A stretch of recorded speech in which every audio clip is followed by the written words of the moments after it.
Welcome to the Shootin' the Q podcast presented by Heath Riles Barbecue with tips, tricks, and an inside look at some of the top pitmasters in the game. Now here's your host, Heath Riles. Welcome back to another episode of Shootin' the Q. Today I'm joined with my lovely wife, Candace. How are you today, hon? I'm good. Just good, huh? It's very cold. It has finally gotten to be winter here. I can really say that now because it's 25 outside right now.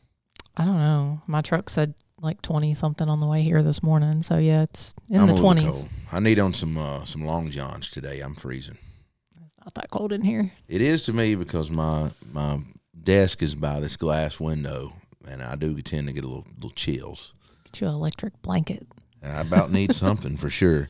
Well, look, Thanksgiving has come and gone, and I think I'm still about half full off everything that we cook myself personally, but that's just me. We have a small family, you know, that we gather up, but we cook some food, I would say. We have a ton of food. Yeah, or not a lot of people. So let's walk through what food we all cooked. That's what I was going to say. Do you want to talk about how you cooked the turkey and the ham? So we cooked a pair of turkey breasts from Kevin Green's Butcher Shop. We've done a pineapple and cherry glazed ham, which everybody really liked. I think the ham won over the turkey. This time, is the what ham everybody was, yes, said. I agree. So, the ham was very good. Our daughter ate a lot of the ham, which is unusual for her. I know. Then, of course, we had sweet potato casserole. We had mashed potatoes. We had mac and cheese, green bean casserole. Which I thought was really good this time. Yes.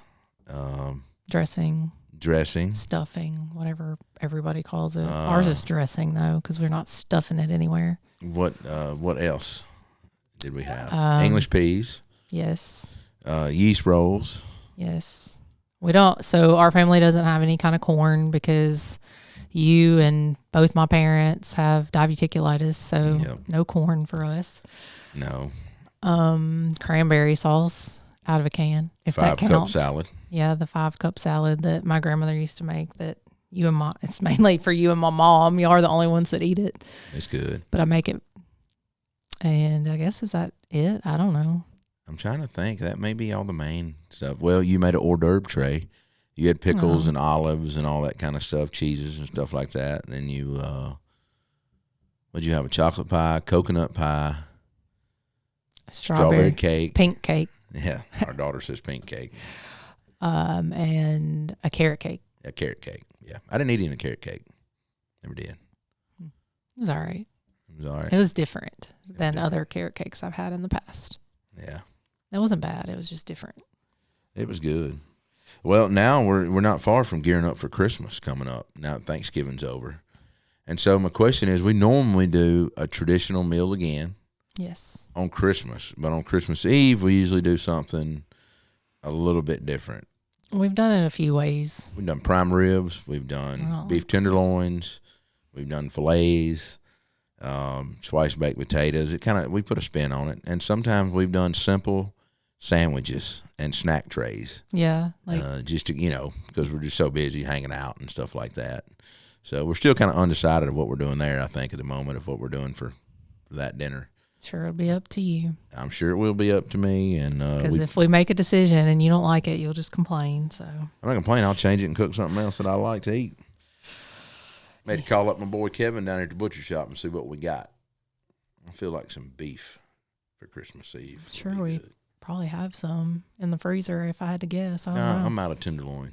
I need a beef tenderloin, I think. Beef tenderloin would sound good. Yeah. We maybe a little red wine demi-glaze, maybe some glazed carrots, mashed potatoes. Sounds really good. Well, we probably eat mashed potatoes the next day, so you can do something different than mashed potatoes. Okay. What about your rosemary blue cheese ones? I was going to say rosemary blue cheese stuffed twice baked potatoes. That sounds like a little hit for sure. Well, coming up, we're rolling into the 12 days of Christmas giveaways and discounts. They've actually already started. Yeah. The discounts has. So we got daily flash sales all the way up to 12/15. Got some really good deals going on for everybody to take advantage for stocking stuffers and things like that. So we always do that every year just as a little something different. Yeah, and it'll change, like you said, every day. So you kind of just have to watch. That's right. Email, social media. And when are we turning out our? I'm gonna have to ask Jacob over here. When are we releasing the giveaways that we're doing? Oh. On the 16th, we're gonna announce the giveaways that we're doing. I always forget about that. I make some of these decisions sometimes, and I forget the dates unless they're right in front of me. I'm terrible with that. I got too much going on. Well, slow down. I don't know but one speed, and that's wide open. Well, even if it's right in front of you, you still can't find it most of the time. So let's not really go there. That's what she said. Who is she? You. So you just got back from a hunting trip. I did just get back from a hunting trip, and it was a great trip. So you went to Texas. Went to Texas. Me and Malcolm and some more friends went down there to South Texas to do a little deer hunting on a ranch, and we kind of go every other year down there. And I wound up killing Every other year. You went last year. No, we didn't go last year. You We didn't went go year last before. year? Oh, okay. I thought it was every year. And now we are going back next year. We've already kind of made plans for that. So they only have deer to hunt there? No, so Malcolm actually harvested an axis. That's what I was thinking. You had told me. But we've seen. I was looking at some mountain rams up on a mountain about 750 yards, and they said I couldn't hit one. And of course, it was some gambling involved, and I wanted to shoot one, but we couldn't spot them again. I was ready to call it. I was going to shoot one, or at least try to, off the side of the mountain, and if they was going to go get it. But I ended up killing, harvesting 2 whitetails, so they're being mounted in Texas right now. So what sizes were they? one of them's maybe a little over 160, and the other one's pushing it right at it too. He's pushing 162. It's not as big as I wanted to kill, but they were two really nice animals. For sure. One of them looked in the picture like almost more chocolate colored than most deer. Like most deer just have that everyday tan color, I feel like, but the picture of one, and maybe it was just a picture, I wasn't there, I don't know, but it looked like a darker brown almost. Yeah, the horns were more of a chocolate color and all that kind of stuff too. A little bit different. That was the second one that you killed? That was the second. No, that was the first one. Oh, it was the first one. The second one had a big basket rack on it, really tall horns. When he walked out, I watched him for about 15 minutes till I couldn't stand it no more. And I finally just said I can't take it no more and shot. I was waiting on a bigger one, but I just couldn't deal with it. So did everybody that went get to kill something? Yes. Everybody but Justin. He did not hunt much. He just hung out. He slept in. Well, he didn't really go to hunt anyway. He was, just there to hang out. But we had really good food at night. We cooked a brisket one night. Picked up a brisket at HEB, a prime brisket, and we threw it on, cooked it. But we had brine Cornish game hens one night with some dressing and like green bean casserole and stuff ourselves, and pork belly. And you actually, I know you said that you cooked the brisket or whatever, but you guys didn't typically have to cook because the owner of the ranch likes to cook and cooks a lot of good food for you. He cooked these barbecue shrimp the first night we were there, and massive. Like 2 shrimp would fill up my hand. They're massive. And he cooked them, and it was a New Orleans recipe for barbecue shrimp. It was really good. And he served it with this fresh vegetable salad. And broccoli, cauliflower, you told me about that, yeah. all that, and had noodles in it, which is really unique. And I got the recipe from him, but just really, really, really good. So did the salad have like a dressing of some sort to bring it together? It had like a sweet apple cider dressing to tie it all together. But the way he minced up the broccoli and the cauliflower versus leaving it in big chunks, it was so much better. The noodles and the red onion and the bacon. Almost like riced, like how you have like riced cauliflower. Yes, it was just totally a different dish. It was pretty good. And you told me, what else did you do? Oh, some dressing he made that you said was really good. The dressing was so too. simple and so good. He says it's his wife's recipe, and we make a dressing too. But it was totally different than anything I've ever had. Just so light. compared to anything else to be a cornbread dressing. It was really good. And you told me that you claim to now be an expert, whiskey sour maker? Oh, yeah, I got to making whiskey sours nonstop. And, we might have drank a couple bottles of bourbon drinking whiskey sours. But you said you, went... I mean, the perfect whiskey sour, to me, is 2 ounces of bourbon, 1 ounce of simple syrup, and 1 fresh squeezed lemon.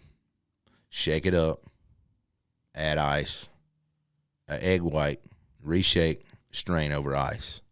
That is the perfect. So did everybody drink those, or just you? Just me and another guy, and then Malcolm got on them too. But he was trying to suck them down faster than I could make them. I'd make one, and by the time I'd get them made, he was already finished with it. Well, I guess he liked it. So he was having 2 beers in between every whiskey sour. Lord.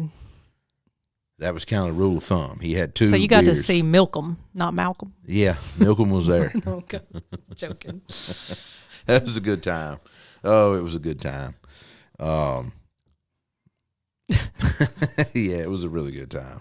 I'm going to leave it at that. It was a really good time. So how do you compare Texas hunting with Mississippi hunting, though? Like the differences for people totally who haven't. Different. Rocky terrain, juniper bushes and trees everywhere.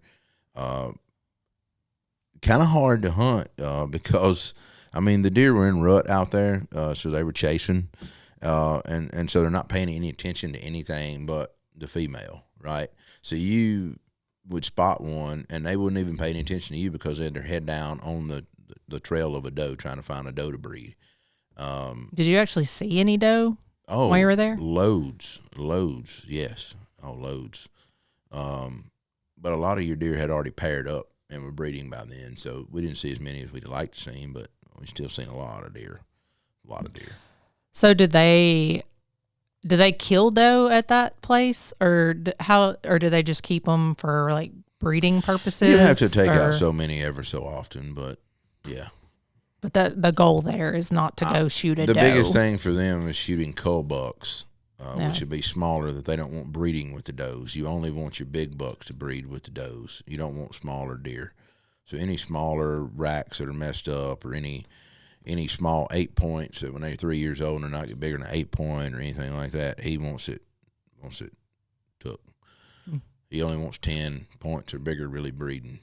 I mean, this is a really, really superb ranch. I'm going to say that. Interesting. Over 2,000 acres of hills and valleys, and I mean, that's a lot when you think about it in a vehicle to ride around. And so I haven't been there, but I saw Malcolm actually did like a Snapchat of a lot of the house that y'all stayed in. And it's almost like you think it would be haunted at night because of as many dead animals that are hanging there.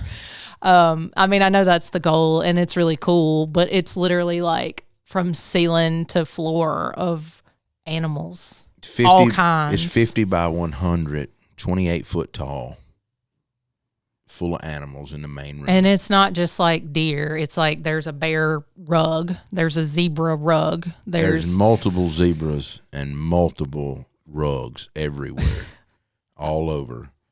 But the mounts, John has hunted all over. So everything in there is something that the owner has actually personally killed. Yes. But not necessarily on his ranch. No, he's been hunted all over the New world. Zealand, Africa. I mean, we're talking all the continents, islands, all over North America, Canada. He's done it all. Yeah. I mean, he turned 75 while we were there. He's a retired old man and one stellar gentleman. Yeah. I don't know. It seems like it would be spooky at night if you cut all the lights off. No, the buffalo is cool that he has, the Cape buffalo and all that. Does he have any like elk or moose or any of that? Because I didn't see elk, that in the red Snapchat. stag. I did not see a moose. Now that you say that, the moose is. I wonder if he's ever killed a moose. I did not see a moose. I did not. But yeah, like I said, I only just saw the few bear things rug's that in his were bedroom. in his bedroom. Mm-hmm. Oh, And the bear head and all that. I saw the bear rug, and then I saw one zebra rug. I think there may be a bear rug in the room Malcolm was in too. I think so because he kind of did a tour of his room, and something else cool about his room, it was like a copper bathtub, which I've never seen that. Like, I mean, I've seen copper sinks and that kind of stuff, but it was like a full copper bathtub. It looked really cool. Because I tried to convince him to get naked and lay on the rug and roll up in it and let me take pictures of him, and he wouldn't do it. Why would you want to take pictures? He said he wanted to look like Burt Reynolds. When I sent him a Snapchat back about the tub, I was like, "That's a cool tub" or something like that, and he was like, "Oh, I'm getting in it before I go." I was like, "Okay." Yeah, it's just pretty crazy. We had a good time. You have to ask him about the Indian headdress when you see him. I saw, this is probably not related to what you're talking about, but I saw one like sitting somewhere that's probably not what you're talking about, but no. It's not. I saw one when he was doing his little tour, I guess is where I'm going with that. Yeah. Like something sitting that looked like an Indian, something like that. There's so much decor. John and his wife has traveled all over Mexico and other countries, and just they have a beautifully decorated home. They've done a very good job. But they don't live. That's like not where they live, is it? It's just like one of their Houston. places. Yeah. Oh, Houston. Sorry. Outside of that, I think. Hopefully outside. Did not have good experiences in Houston. Maybe Austin. I don't know. He's got houses everywhere. I don't know. Yeah. I mean, he's always around. Well, yeah, it was a great trip. We got back to cold weather here, and it is cold. And so now we're good. And I think maybe in a week or so, me and Malcolm are going hunting again. So it's that time of the year, and maybe have a good time at these deer camps. That's what we always like to say. I'm not interested in the deer. No, you're not that person. I think I would be interested in duck hunting, but not deer. Because it's more of a variety. Like, you don't know what you're going to get. Oh, you're right. That's how I used to feel. Oh, God. Leave that at that. Let's talk about these spicy cranberry ribs that I made. All right. Well, they were baby back ribs. So you did cranberry kind of to go like with a holiday traditional type. I did. Twisted in cranberry and orange flavor with some spicy too. I wanted to do something a little bit different and a little bit unique for the holiday, and mixing in that cranberry sauce with the barbecue sauce. I didn't know how big of an impact it would make flavor-wise, but I'm here to tell you, I mean, I thought it was great myself. For anybody that hadn't tried it, really should try it. I mean, really, really good. I could take and probably play with that recipe a little more and tweak it and make it more holiday tasteful, if that makes sense. But that is a really good baseline of a recipe if you're wanting something to eat as far as with holiday sides and stuff like that to make. And I would just... A rib is a side now? No, I mean to make along with holiday sides. Yeah. What I mean, like to serve it along. Something like not traditional. Yeah, not traditional. If you want to take your meat, not traditional is what I mean by that. I mean, you could probably even... I mean, I know we're talking about a rib here, but what you did on here, you could even do on a ham. You could do it on a ham. You could also do it on pork loin, pork loin or any of that kind of stuff. Rack of pork, glazed pork chops with it. And maybe that's what I need to do. I need to glaze some pork chops with it. Or... Come to think of it, a friend of mine, and you've had it before, Q49 in Jonesboro, Arkansas. He does a cranberry jalapeno hot wing. Chicken wing, hot wing. And it is really, really good. If anybody's in the Jonesboro area, you should really stop by there and see old Skip. They have good sandwiches, too. Really, really good food there. And if you go down about 4 doors from him, there's an Italian place that he also owns. And thank me later is all I can say. He's got a man from New York in there that's originally from Italy, and spectacular food over in Little Jonesboro, Arkansas. Oh, that's good. I haven't been there in a while. Yeah, I know. I need to get over there and see him. So you cooked the cranberry rib on the Camp Chef. I did. So you're just kind of starting to cook some stuff on that. How was it? It's been a good grill so far. It's fired up. The smoke has been really well on it so far. The little wood burning box that pulls out, putting chunks of wood in or wood chips. It seems to be pretty cool so far. I really can't knock it. I hadn't found any flaws in it yet. It's worked every time I've turned it on. It's been easy to clean out so far. So the camp chef so far is passing the test for me. Be on the lookout, though. We're finna fire up some Rectex. So this rib was like about almost a 3-hour cook time total, right? It was. So not too long. It was. We never wrapped these ribs. I think we run them Yeah, you all did. No, we did wrap. We wrapped it did. for 2 hours. That's right. Thinking of another recipe I did. So do you like cranberry sauce during the holidays? I do like cranberry sauce. And I'm one of these weirdos that I like it out of a can some. I'll make it homemade, but When? I mean, I've made homemade cranberry sauce, but all prefer it out of a can. The Ocean Spray, just no berries in it, straight gel. My grandmother used to get both. She would get one of each. But then one time she made it too. I've made it a couple times. And I don't like it with the whole cranberries in it either. Like, I might eat a bite of it, but it's just kind of too much for me. That's kind of with me. I think the in the can, it's a little more of a hint of cranberry and a little more milder versus when you do boil down your cranberries and add everything in it, your orange juice and your really spices tart. and things. It can get really, really tart. And I think we're not just used to that kind of tartness on dressing. Oh, yeah. Well, I don't even eat mine with dressing. I'm weird. I know a lot of people, that's the whole purpose, to eat it. My sweet stuff can't touch my savory, salty stuff. That doesn't make sense in my mind. So I know you don't eat your sweet potatoes to the very last thing on the plate. I think they have we've had this marshmallows on discussion them. before. You don't do that. Well, It's not right. You're right. That's what Colin. It's not right. Not right. That's not right. Well, it was really, really good. And then we rolled into an apple glazed pork loin that we released on 12/5. And I can tell you that was one of the better pork loins that I've ever cooked for some odd reason. It was really, really good. And that was on the Traeger. It was. It was. And I'll tell you, a lot of people knock a pellet grill. I have a variety of them. As far as just all-around cooking, it's really hard to beat a pellet grill for the ease and convenience. I love firing up my offsets. I love firing up my direct heats and my Webers and all that kind of stuff. But it's hard to beat these pellet grills at the end of the day. I mean, I agree with that because, I don't do it now but there was a time when you'd be out of town and I would cook something for myself on the pellet grill, but I'm not going to go do that on another grill. Like, I'm not. I know there's plenty of women out there that will, but not me. I don't need to eat it that bad. I have an oven. Well, you have an oven and an air fryer and everything else. I'm trying to take care of the baby. I don't ever use an air fryer, though. That's you. You do. I use it every now and then. I do like it. We were talking about that the other day. The salmon in an air fryer is great. That's true. I guess I have had it when you've made it that way.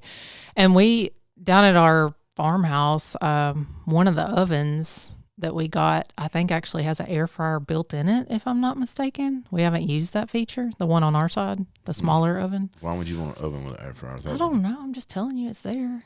Oh, well. I didn't buy it because of that reason. It was all in a set or something, I think, when we got it. Right? It's not. Whatever you think. I don't know. You handle all that. So for this pork loin, you cut it in half versus leaving it whole. I did. And so here's my reasoning behind that. You take a whole pork loin that's, 2 foot long, right? Mm-hmm. And it's kind of hard to get a good center point all the way in the center, 140 degrees when that pork loin gets done. Yeah. So if you take and cut it in half, your center point's going to be a little less than that. Right. And both of them's going to cook even and everything like that, and the ends are not going to be so overdone. So that was kind of my reasoning behind, busting it into 2 pieces. Then if you have a smaller family, buying a big one like that, cutting so many chops, saving your roast end for a roast and cutting up, I would highly advise that. That whole pork loin was a little over $20-something. And for the money, a pork loin is still one of the cheapest things you can feed a crowd of people with. Yeah. So is your rest time different if you cut it down like that versus leaving it whole, or about the same? I really think you need to let them rest 20 to 25 minutes, a whole pork tenderloin. If not, you're going to have more juices on the board and you know what to do with. I'm a soul. I wait 15 minutes and it's still juices pouring out all over the board. You really need to wait a little bit longer than that. So do you ever inject pork loins occasionally? Several times. I've brined them. I've injected them. Can you tell a difference though? Really, like because I feel like I can. They're moist and juicy anyways for the most part if you cook them properly. The biggest telltale for me with using an injection or a brine, it seems like when you do one without it, you're right. It is moist when you first eat it and you first slice it. Dries out quicker. But the longer, say you take a slice and it just lays there, a slice off of it. A regular one that's not been injected or brine is going to dry out faster. Yeah. Where that other one, if it sits there and gets cold and you pick it up, you're probably still going to be able to take and wring some juice out of it. And what do you want to have, a juicy piece of meat or do you want to have a dried piece of meat? We all know pork loin can dry out pretty quick. So, I mean, injecting it or brining it is always good if you have the time. If not, I totally understand. It depends on what you're kind of going for. So would you say that's probably one of the biggest mistakes people make when they cook a pork loin is overcooking it? Oh, 110%. Yeah. I mean, by far. I'm yawning over here. One of the biggest things, that whole pork loin. Sorry, we're boring you today. No, it's not that. I hadn't had a lot of sleep. Those whiskey sours got to me. The whole pork loin like this is good, right? And it's big around, but you take the petite loins, right? They're a lot more tender and everything like that, and you grill those off hot and fast. It just depends on what you're going for and what you're doing. So what sides would you have paired with it to keep it kind of budget friendly if you were going that route, you think? You can never go wrong with sweet potatoes and pork always go That's together. That's true. We eat that a lot. Sweet potatoes, any kind of English pea or anything like that, green bean casserole. If you want to go back more traditional barbecue route, potato salad, baked beans, things like that. But I think as far as traditional goes, keeping in that apple glaze like that and doing your Thanksgiving sides or your Christmas sides or anything like that, you could produce a meal for, I'm going to say I could feed a large group of people for probably $50, $60. Just with meat? No, meat and sides and all. $60, I could probably do a whole pork loin and 2 sides and probably a dessert for $60 if I got crafty. I could make it work with ease and probably have money left over. Maybe, I don't know. Depends where you shop too. Depends on where you shop too. Yep. So, all right. What would be like a leftover dish you can do with the pork loin? Oh, cube it up, maybe make fried rice, maybe cut it up and put it in some kind of soup dish or anything like that, stew. Cut it up and make a gravy out of it. Sandwiches, slice it and make sandwiches out of it. Keep it cold, thin cut. Any of that. Well, so both the rib and the pork loin videos are out for anybody to go watch. They're there. They're already live. Yep, they are. Well, rolling into something else that we done, we kind of ask our viewers to submit their barbecue hot takes on social media, and we would pick them up and discuss some of them on a recent show. So we done that. So here's some of the hot takes. Low and slow is a waste of time. Hot and fast is where it's at. I can neither confirm, agree, or disagree on that because I think a low and slow brisket is really good when it's cooked properly, and I think a hot and fast brisket is really good. It just depends on the amount of time you have. But I have to agree with John. I mean, a brisket on a drum, 4 hours, hard to beat when they cook right. I mean, versus 12 to 15 hours. It depends how much time you want to invest, I guess. I agree. So the next one is beef ribs are the best bite in barbecue. Sean Hardwick. I would have to say beef ribs. I don't know if they're the best bite in barbecue. I think that's just going to be personal preference for each person. I guess that would be his preference, but I think everybody will have a different opinion on that. I mean, when you take a beef rib off a bone and make it a boneless bite and all that kind of stuff, it is really good, but the right beef burnt in, to me, would trump the beef rib. I feel like the beef rib, you have to be okay with a certain kind of texture too, because even no matter how much you cook it, it's still going to have like that, like chewy, almost stringy texture. And it's good, but I personally don't want that very often. Yeah. But I know some people prefer that. So that's just like kind of like a ribeye steak. I won't eat a ribeye steak because I don't like that chewiness really, but I don't know. You're more filet kind of girl. Well, the fattiness is what I'm trying to compare it to. Like I know a ribeye is not the same as a beef rib, but just like the fat content, I guess.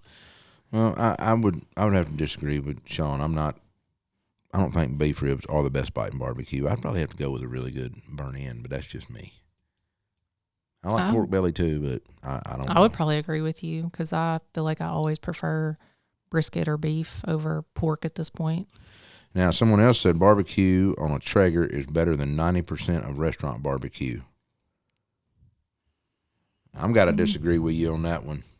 Hightown Devil Dog on Twitter. H-Town. That is, I guess you have not ate in a lot of the barbecue restaurants that I've been fortunate enough to eat in because, no. When you put an Old Hickory commercial smoker or a Southern Pride up beside a Traeger, it's not even a fair fight. Traeger can't hold a stance to it when it comes to restaurant quality barbecue. And what are you putting into that? I'm going to say, yeah, I could cook a piece of meat on a Traeger and you could cook one in a restaurant and I might beat that piece of meat. But consistently putting out volume and the amount of food that a restaurant's having to put out, Traeger or pellet grill can't. No. And I'm not saying a pellet grill in general because they do make some commercial type pellet grills, big rotisseries, fast eddies that are really good grills, really good consistent product. I know several restaurants that cook on them. I just happen to be an Old Hickory fan when it comes to that kind of stuff commercial cookers. Yeah. The next one is regular charcoal flavor is better than any wood smoke flavor. David C. I disagree with that personally, but that's just me. Yeah, I don't agree with that either because it depends on what kind of charcoal you're burning. You're burning real wood. If you're burning lump charcoal, you are burning real wood. So that's kind of a tit for tat. 6 one way, half a dozen the other. I mean, seriously, that's the way I'm going to answer that, or agree with it, or disagree with it, however you want to say it, because that's kind of I don't know. Again, a personal preference almost. Yeah, personal preference. Like, I guess all these are really. Brisket is bottom third barbecue for me. Well, I've got James hasn't had any good brisket apparently. Yeah, you haven't had really good Texas brisket, have you? And I just don't want to say Texas briskets. I've cooked some comp briskets that are really, really I've had good. some comp briskets from certain people that are really good. Well, I'm not saying yours isn't, but you know what I mean. I know what you mean. But yeah, Texas too. I don't know. Yeah, I don't agree with that. Pellet grills and smokers are versatile and functional tools in the barbecue space that produce quality food. I don't understand the hate and fear from the stick-burning purist. You know, Tim, I have got to agree with you on that. We were just talking about it, and I hadn't even read that. There are a lot of purists out there that, I'm sure we've all seen the memes and all that kind of things like that about making fun about pellet grills. Yeah. But at the end of the day, a pellet grill puts off a really good piece of food. And if you look at the generational gap between the older generation and the younger one now, everything's so much faster now and the ease of technology and all that. And I think the younger people are looking for that. And that's why pellet grills are really, really starting to get a large foothold. And also, you really can't have a big offset on a apartment patio, right? But most of your pellet grills are HOA approved for a patio.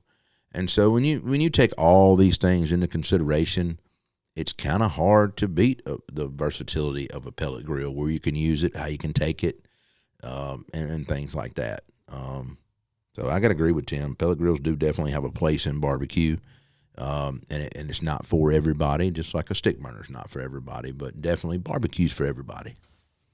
Not everybody. Well, almost. The type of smoker matters less than the skill of the guy running it. I would have to agree with her about that, because at the end of the day, I can cook on an open flame and a grate if I have to, or a rock. I agree 100%. It's all about the man behind it. Yeah. You got to know texture and feel and timing and everything else, and what a piece of meat's supposed to look like and react to it. And it's a lot that goes into it. And that's why some of your big-time chefs, and I don't claim to be a chef, never will, but I have a lot of friends that are chefs, and I very much respect their craft for what they put out in the kitchen, especially some of these fine dining places and things like that, and execution, because it's incredible at the amount of skill you have to execute at that level consistently over and over again. Oh, we just had one of our friend chefs come to our new farmhouse and teach us how to use our oven because we didn't know what we were doing. So, yeah, they have a lot of skills. They do. Okay, the last one. Competition barbecue isn't good barbecue.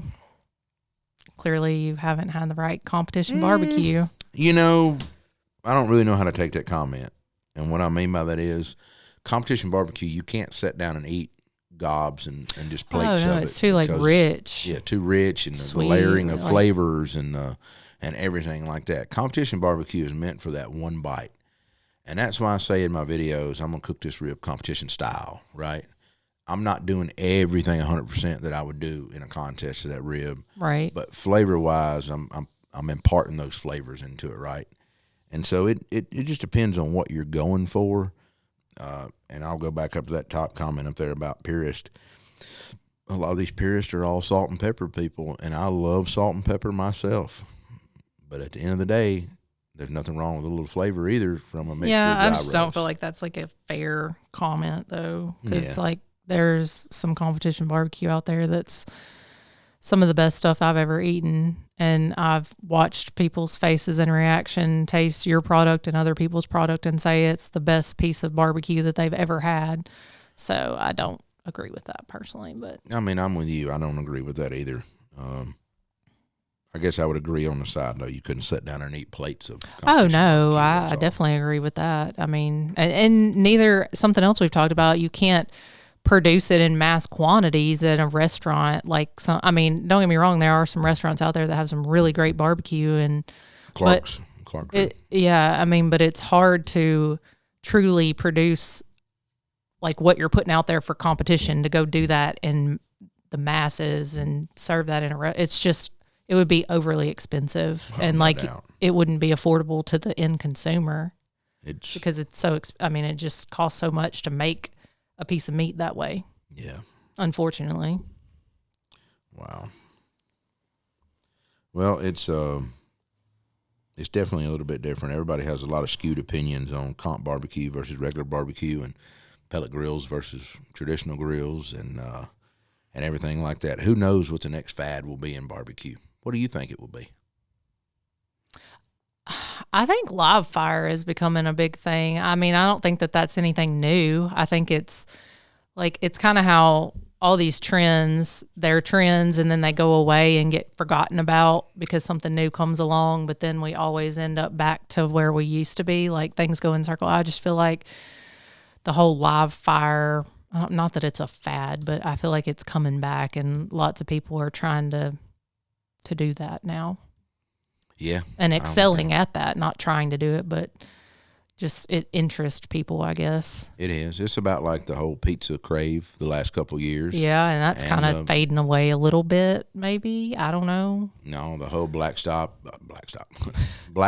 and like Weber and everybody has a griddle company now, and now Weber and Blackstone are merging or buying each other. Somebody's buying somebody. I've seen earlier, I hadn't read the whole article, but apparently, had some stuff going on there. It's interesting. But you take traditional live fire cooking, and you pellet grills and pizza ovens and things like that, and pizza, and just everything changes so dramatically. And that's why everybody wants on their patio. Let's face it, everybody wants charcoal grill, pellet grill, griddle. You know, it's hard to dictate down to one grill now, especially for somebody that follows barbecue and cooks barbecue and watches videos and does things like that. It's kind of, you want something on a little bit of everything. Yeah. So. True. So. A lot different. Well, I hope y'all enjoyed this week's episode. We'll be back with one more episode to end the year with some good friends coming in town. And then we're going to kick 2025 off with a bang. We'll see y'all next week with another episode. If you have any comments or suggestions for future episodes, please feel free to reach out to us on our social media channels. Leave us a review if you've enjoyed the show. And until next time, keep shooting the cube.